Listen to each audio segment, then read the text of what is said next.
So today I want us to think about two letters, two vineyards, and a choice. So first, two letters. I want you first to imagine that you're going to compose a letter to your younger self. Now, some of you are already quite young, but still, imagine what you would write to your younger self. What advice would you give your younger self? What would you try to pay attention to if you had a chance to give yourself advice when you were much, much younger? Think about the things that you've learned during the time that you've been on this earth and the things that you would want to remind yourself to pay attention to. So that's what you have to share. If you think about it, one of the things that we desperately need in our community are mentors. We need people of faith to mentor the younger generation of faith, to share those lessons learned, to make sure that as we journey through life, the things that really make a difference in our lives are passed on. And so I want you to try sometime today just to think about what would you say to your younger self. Now, the second letter is the letter you would write to yourself for the end of your life. What do you want the end of your life to look like? So if you're going to write a letter and say, by the time you have to fold up your life and join the saints in heaven, what do you want to have done? What do you want your life to have meant? What do you want to have spent your time on? That's a really important letter because just like the letter to our younger self is what we have to share, the letter to our older self at the end of life is really what we have to work on. It's what we want to put our energy into now. And the scriptures this weekend give us some advice. St. Paul in the second reading says, essentially, make sure that your life is focused on truth, goodness, and beauty. And those three transcendentals will absolutely lead us to the Lord because we call them transcendentals because those qualities of truth, goodness, and beauty transcend this world. They put us in touch with God, who is all truth, all goodness, and all beauty.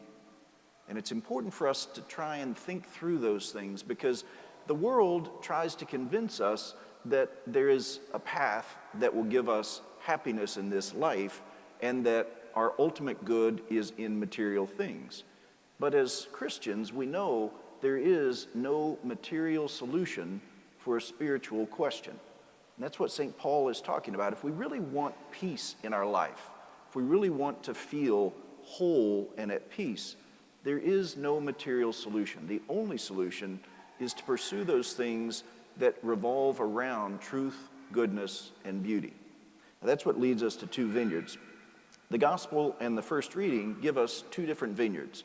So in the first reading, we hear about the vineyard that is the house of Israel. And God, through his prophet, is talking about the vineyard that he planted. And he's very frustrated because he planted good vines. He planted great stock.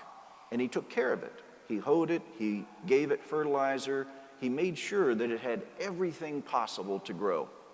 And yet, it produced wild grapes. The best image of that is muscadines. I don't know if you've ever tasted a muscadine. They're nasty. People keep trying to convince us that, you should try muscadine wine. I've tried it. It's gross.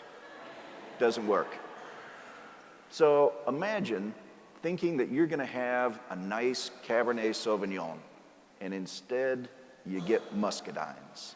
It's pretty disappointing, right? It really is going to be a disappointment and disgusting. Well, that's the sentiment of the first reading. God looks at everything that he did to provide this beautiful harvest, and instead he's holding on to muscadines. And that image is used to help us to see how throughout history the house of Israel broke faith with the Lord. God would provide everything Israel needed. He freed them from slavery in Egypt. He brought them across the desert. He fed them in the desert. He brought them into the promised land. He removed their enemies in front of them. He did everything possible to give them success, to help them to have a faithful relationship. And they continually broke faith. Now we look at that historically, and it's very easy for us to become judgmental and think, well, how could they miss that? It was so obvious. Why didn't they just do what God asked them to do? That's why we have the second vineyard. The second vineyard is the one that Jesus talks about. And he talks about not only the vineyard, but the people working on the vineyard, the tenants.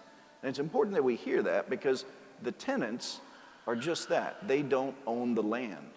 And yet somehow they get in their mind that this vineyard belongs to them. And they start acting as if they can possess a vineyard that doesn't belong to them. And they do horrible things because they've forgotten that they are tenants. Well, that would be true for all of us. You know, God has given us everything in this life. He's given us our lives. He's given us our possessions. He's given us our families and friends. He's given every good thing to us, and yet none of it belongs to us. We are tenants. And because we are tenants, we need to hold all these things delicately in our hands as something that has been entrusted to us for a time. We possess nothing. In fact, all of us stand before God as beggars. And it's important for us to have that attitude because when we start to live our lives as if all these things belong to us and all these things are ours to control, we start to act like those tenants. We start to do violence to people around us. We start to miss the opportunities to serve the Lord and to bring forth a beautiful harvest. And that's where the choice comes in. We can try to live our lives as if we own everything, and we will look very much like those tenants in the parable today. Or we can live our lives as if everything is entrusted to us for a time so that we might bring forward a harvest. God has given us all of these things for a purpose, and the purpose is not selfish. The purpose is for us to grow in generosity and in thanksgiving. And the harvest is to be a harvest of good works, a harvest that touches the lives of others and brings them joy, brings them hope, and brings them love. And so this weekend, I invite you to do that. Try to think through those two letters, the letter to your younger self and the letter to yourself at the end of life. Try to imagine what you want to give as a gift to the next generation behind you. Try to imagine what you would like to accomplish in the time that you have on this earth. And ask God to give you the courage and strength to live your life as a leaser, a tenant, someone who has been entrusted with a great, great gift in order to bring forth a great harvest.